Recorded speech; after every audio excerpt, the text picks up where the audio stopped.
Olá pessoal, tudo bom com vocês? Olha a gente aqui mais uma vez para a gente dar continuidade às nossas atividades, tá certo? Então vamos começar com a nossa oração, ok? Vamos lá. Querido Deus, muito obrigada por tudo que me concedeste, pela minha vida, pela minha saúde, pela minha família, pela minha escola, pelos meus coleguinhas, pela minha professora e por tudo que me deste até hoje. Dai-nos uma boa aula. Amém.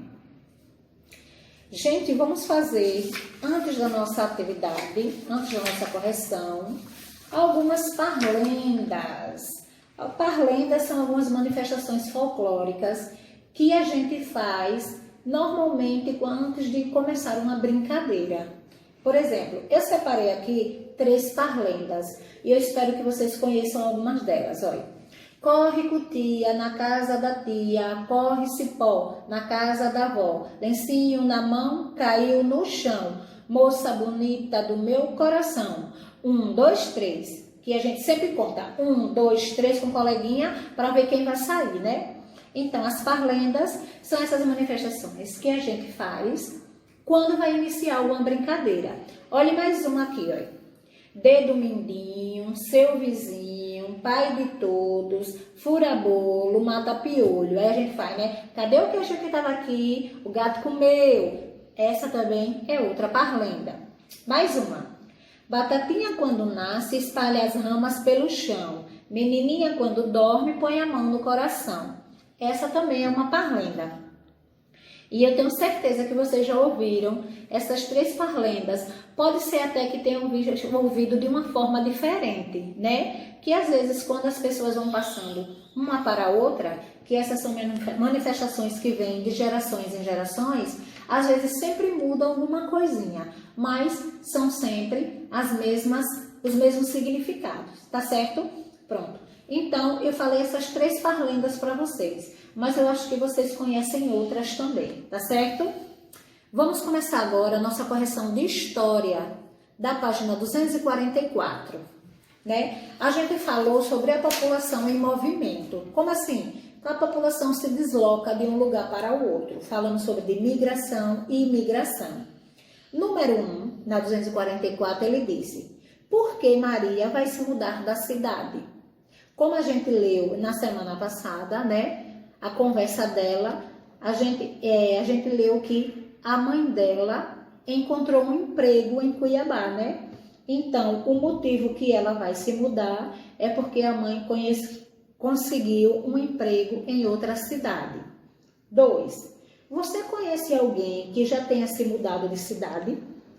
Quais foram os motivos da mudança? Então, quer dizer, eu tive uma tia que ela se mudou de Salvador para aqui, para Aracaju. Mas ela se mudou por quê? Ela se mudou porque ela achava que aqui era melhor para ela conviver com a família dela. Aí ela veio para cá, tá certo? Vocês devem ter feito a pesquisa com alguém que vocês conhecem para saber o motivo da mudança, né? Se foi emprego, se foi melhores condições, né? Então vamos lá. Na página 246 tem uma questão. Número 3. De qual região se originava a maioria das bandeiras? Circule no mapa. Então, vamos ver aqui a maioria das bandeiras, de onde ela se originava. Olha aqui, está aqui indicado no mapa como Brasil, gente. Né? Olha, aqui no Brasil, aqui embaixo, onde tem entre São Paulo, tá vendo? Tem São Paulo, Santos e Taubaté. Vocês vão fazer um círculo aí nesses 3 pontinhos de São Paulo, Santos e Taubaté, tá certo? Aí é onde ele disse aqui, assim, onde estava a maioria das bandeiras, tá certo? Vocês fazem um círculo aí, ok? Vamos agora para a página 48. Olha, aí tem uma figura, né, de uma expedição de bandeirantes, tá vendo aí? Os bandeirantes, o bandeirante no cavalo, né?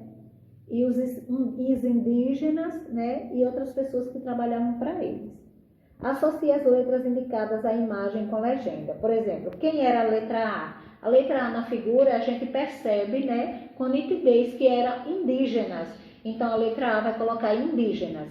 Na letra B, pessoas já com armas, né, vestimentas diferentes, eram os bandeirantes. Letra B.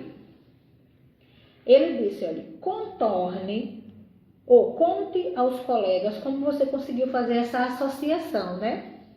Dá pra gente ver pelas características deles, não é isso? Então, a gente fez essa associação através das características. Os indígenas, né? Pessoas já sem roupas, como foram encontrados aqui no Brasil. E os bandeirantes, pessoas armadas, com chapéus e vestimentas diferentes. Ele disse, descreva como os bandeirantes foram representados nessa pintura. Olha, tá vendo? Então, nessa pintura aqui, a gente pode ver os bandeirantes com roupas de couro, chapéu, lenços, tá vendo? Se você prestar atenção no que tá de cavalo, ele tem um lenço aqui amarrado, tem chapéu, né? Roupas de couro. O que mais? Eles também carregam acessórios. Quais são esses acessórios que dá pra gente ver? Armas, né? Ali as armas de fogo na mão deles, tá vendo? Pronto, então essas são as características dos bandeirantes. Usavam roupas de couro, chapéus, lenços e portavam armas, ok? Vamos para 249.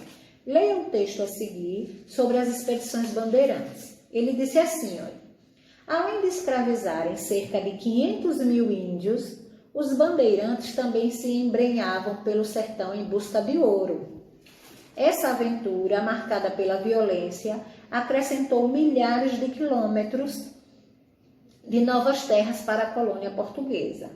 Aí ele disse, de acordo com esse texto, quais são os dois objetivos das expedições dos bandeirantes, né?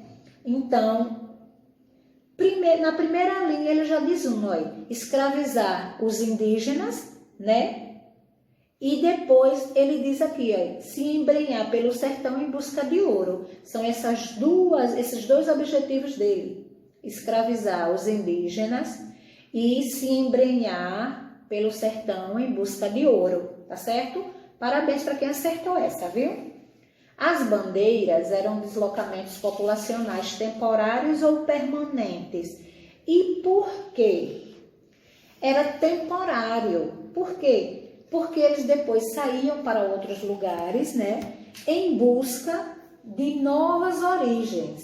Então, eram temporários, pois, após determinado período, os bandeirantes retornavam ao seu lugar de origem, certo? Então, eram temporários, pois depois eles retornavam ao seu lugar de origem. Por exemplo, eles adentravam no Brasil em busca de ouro, mas depois eles retornavam para o local de onde eles vieram. Letra C. De acordo com o texto, qual foi a principal consequência das expedições bandeirantes em relação à extensão da colônia portuguesa? Ele perguntou qual foi a principal consequência. Então, colocou aqui, é o que diz aqui no texto também, gente. Quando ele diz assim, acrescentou milhares de quilômetros de novas terras à colônia. Essa é a resposta da letra C. No texto tem, acrescentou milhares de quilômetros à colônia portuguesa. Letra D.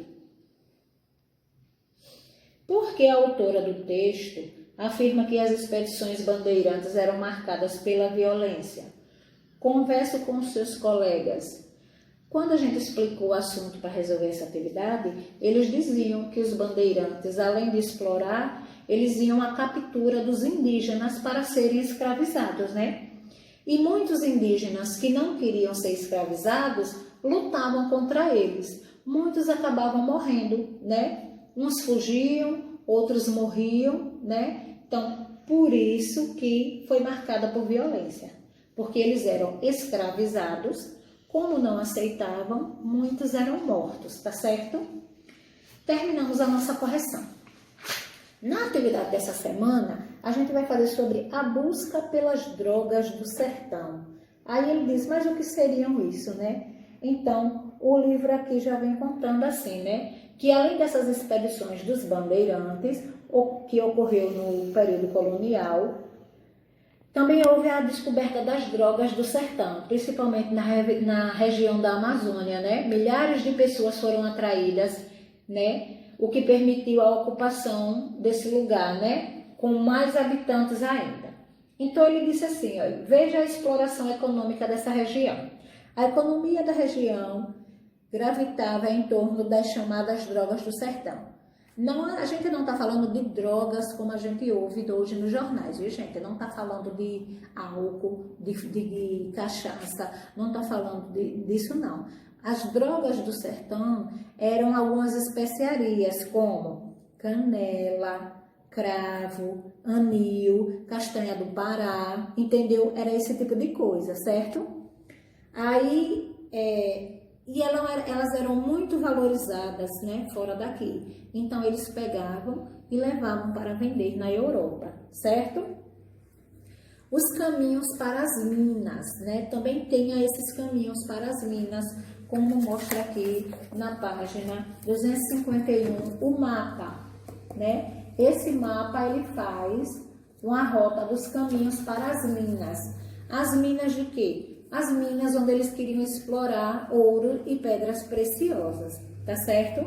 Então, para estabelecer, né, moradores nessa região das minas, foi organizado algumas expedições também. Como teve a expedição dos bandeirantes para a exploração, também teve essas expedições para as minas, né? E onde tinham os tropeiros e as monções. Quem eram os tropeiros? Os tropeiros eram aqueles comerciantes que percorriam esses lugares nas regiões das minas. Como a região das minas ficava muito afastada da cidade, os tropeiros eram as pessoas encarregadas, eles vinham a cavalo, de levar para a região das minas algumas mercadorias que eles precisavam. Levavam água, levavam comida, levavam cartas, levavam alguma coisa que eles estivessem precisando. Quem fazia esse serviço eram os tropeiros. Foi daí que começou a surgir alguns comércios nessas regiões das minas, que quem levava eram os tropeiros, tá certo? Já as monções foram aquelas expedições que transportavam as mercadorias para as minas por meio de rotas fluviais, por meio dos rios, né? Aí ele mostra aqui o mapa do fluxo dessa mercadoria para as minas. Aí bem no centro, né, tá falando aqui, ó, sobre as cidades de Diamantina, Mariana, Sabará, Vila Rica, que hoje é Ouro Preto, né, e São João del Rei. Mas a mais famosa nessa região das minas foi a de Vila Rica, que hoje se chama Ouro Preto em Minas Gerais, tá certo? Então no mapa aqui você vê uma legenda sobre o que se fornecia na época, gado vivo, algodão, trigo, esse tipo de coisa, observando a legenda do mapa, tá certo? Também está falando sobre a pecuária, né? Está falando sobre a pecuária nessa época, né? Que no século XVI teve início no Brasil a criação de gado, tá certo? E essa atividade também foi responsável para o deslocamento de muitas pessoas para a região do interior do Brasil. Além das minas, né? A criação de gado também levou várias pessoas para o interior do Brasil, tá certo? Que foi no início da colonização, tá vendo? Então, essa atividade dessa semana será sobre isso, sobre a busca pelas drogas do sertão, o caminho para as minas e sobre a pecuária, tá certo? Então, vocês vão fazer a atividade dessa semana em relação a esse assunto, ok? A atividade é no livro mesmo, tá certo? Então, espero que vocês façam com atenção a atividade, tá certo? Fiquem com Deus e até a próxima aula. Tchauzinho!